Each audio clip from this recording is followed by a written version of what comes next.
World's biggest astrology community in Tamil. Online Astro TV, வாழ்வின் வெளிச்சம். Online astro டிவியை கண்டு மகிழுங்கள். எல்லோருக்கும் எல்லாம் கிடைக்கட்டும். இன்றைக்கி நம்ம அடுத்ததாக பார்க்கக்கூடிய நட்சத்திரம் மிருகசீரிஷம். சோதனையிலும் சாதனை பண்ணக்கூடிய நட்சத்திரம் அப்படின்னு பார்த்தீங்கன்னா இந்த மிருகசீரிஷம் தான். ஜாலியாக சிரிச்சுக்கிட்டு பேசிக்கிட்டு ஓகேங்களா, இவங்க எப்போ லவ் பண்ணுறாங்க எப்போ வேலை செய்கிறாங்கன்னு தெரியாது. எனி டைம் என்ஜாய்மெண்ட்டில் தான் இருப்பாங்க, ஆனால் வேலையில் பர்ஃபெக்டாக இருப்பாங்க. ஸோ இது வந்து ரெண்டு ராசியில் வரக்கூடிய நட்சத்திரம். ஒன்று ரிஷபத்தில் வரும், இன்னொன்று மிருகசீரிஷத்தில் வரும். 2 பாதம் இதில் 2 பாதம் அதில்.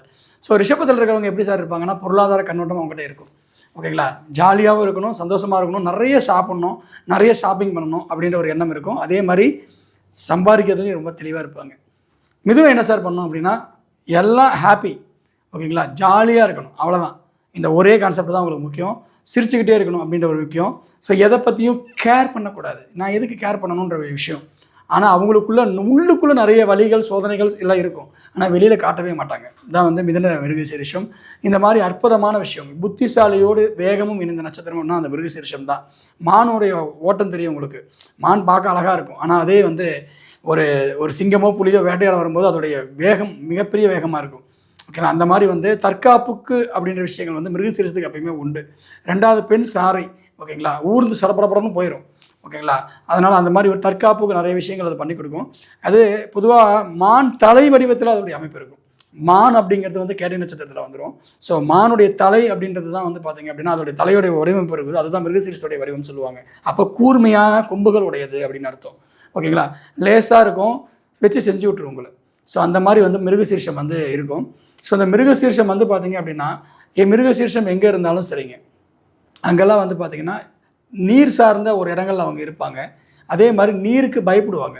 ஒரு தண்ணியில் ஆற்றுல இறக்கி விட்டால் பயம், தண்ணின்னா அலர்ஜி, இந்த மாதிரியான தொடர்புகள் வந்து அவங்களுக்கு இயல்பாகவே இருக்கும். இது மட்டும் இல்லை, நிறைய விஷயங்கள் மிருகசீரிஷத்தை பற்றி சொல்லலாம். ஸோ மிருகசீரிஷத்தில் வந்து பார்த்திங்க அப்படின்னா பிறந்த சந்திர பகவானே இருக்கிறார். அதே மாதிரி வந்து பார்த்திங்க அப்படின்னா இதோடைய அம்சம் வந்து குருவோடைய அம்சத்தில் வரும். ஓகேங்களா, ஏன்னா குருவோடைய கர்மாவில் வரும்.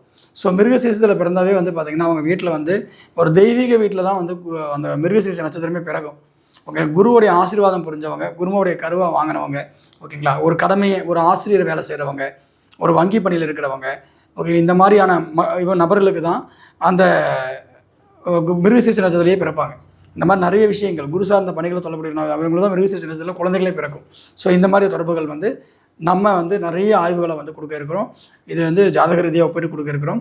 ஸோ இதை தாண்டி இன்னும் நிறைய விஷயங்கள் கற்றுக்கொள்ள போகிறோம். இந்த வகுப்பு வரக்கூடிய 22ஆம் தேதி நடக்க இருக்குது.